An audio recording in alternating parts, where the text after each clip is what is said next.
Last month December மாதத்தில் மழை வந்து ஃபுல்லாக தண்ணி வந்துருச்சு. இந்த இடத்த விட்டு நாங்கள் சொந்த ஊருக்கு போயிட்டோம். சொந்த ஊருக்கு போனதும் திரும்பி வந்து பார்க்கப்ப வீடு எல்லாம் பூட்டு எல்லாம் உடஞ்சிருக்கு. வீட்டில் இருக்க எங்கள் நகை எல்லாத்தையும் எடுத்துகிட்டு போயிட்டாங்க. எடுத்துகிட்டு போனதும் நாங்கள் போலீஸ்க்கு கம்ப்ளைண்ட் பண்ணியிருந்தோம். அப்புறம் ப்ரெஸ் மீடியா எல்லாமே இங்கே வந்திருந்தாங்க. வந்துட்டு பேட்டி அன்றைக்கி நான் கழுநீர் மல்க நான் பேட்டி கொடுத்துருந்தேன். என் நகை எல்லாம் காணாம போயிடுச்சு அப்படின்னு சொல்லிட்டு. என்னுடைய வீடியோ வந்து நிறைய பேர் பார்த்துருக்காங்க.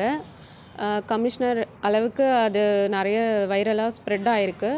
ஸோ இதை வந்து பார்த்துட்டு ஆக்ஷன் வந்து சிவிலியராக வந்து ஆக்ஷன் எடுத்திருக்காங்க.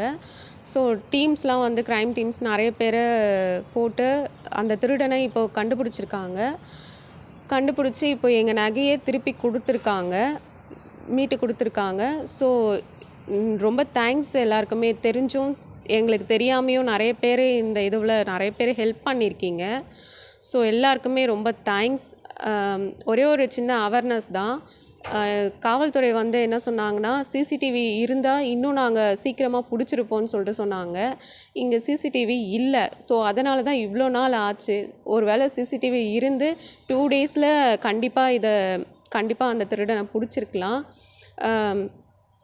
எல்லாருக்குமே ஒரு வேண்டுகோள் தான், சிசிடிவி எல்லார் வீட்லேயுமே வைக்கணும், அவ்வளோதான். தாம்பரம் கமிஷனர் அண்டு துணை கமிஷனர் எல்லாருக்குமே ரொம்ப தேங்க்ஸ். போலீஸ் எல்லாருக்குமே ரொம்ப தேங்க்ஸ். காவல்துறை எல்லா டிபார்ட்மெண்ட்ஸ்க்குமே ரொம்ப தேங்க்ஸ் சொல்லிக்கிறேன்.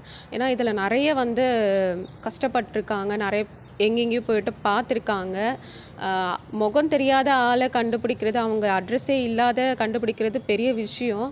ஸோ அவங்களுக்கு ரொம்ப தேங்க்ஸ். நியூஸ் தமிழ் 24x7 பத்திரிக்கையாளருக்கு ரொம்ப நன்றி. அன்னைக்கு வந்துட்டு இவங்க வந்துட்டு பேட்டி எடுத்ததுனால இன்றைக்கி வைரலாக நிறைய பேர் என்னுடைய வீடியோ வந்து பார்த்துருக்காங்க. ஸோ அவங்களுக்கு தான் ரொம்ப தேங்க்ஸ். பார்க்கும்போது வந்து நீங்கள் வந்து கண்ணீர் மல்க பேட்டி கொடுத்தீங்க. இன்றைக்கி எப்படி இருக்கு உங்கள் மனதில்? ஹாப்பி தான் எனக்கு. அன்னைக்கு வந்துட்டு எதுவுமே இல்லை. நாங்கள் அப்போ தான் படிப்படியாக கொஞ்சமாக வளர்கிற ஸ்டேஜு. ஸோ எல்லாத்தையுமே இல்லைன்னும் போது அந்த இடத்துல என்னால் அதை அக்செப்ட் பண்ணிக்க முடியல. ஸோ இப்போ வந்து பரவாயில்ல, எங்களுக்கு எல்லாமே கஷ்டப்பட்டது எல்லாருக்குமே கிடைக்கும்ன்ற நம்பிக்கை வந்து ரொம்பவே இருக்குது. நாங்கள் கஷ்டப்பட்டு தான் இது பண்ணோம்.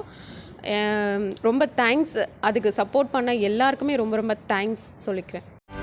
செய்திகளை உடனுக்குடனும் துல்லியமாகவும் தெரிந்து கொள்ள சப்ஸ்கிரைப் பண்ணுங்க.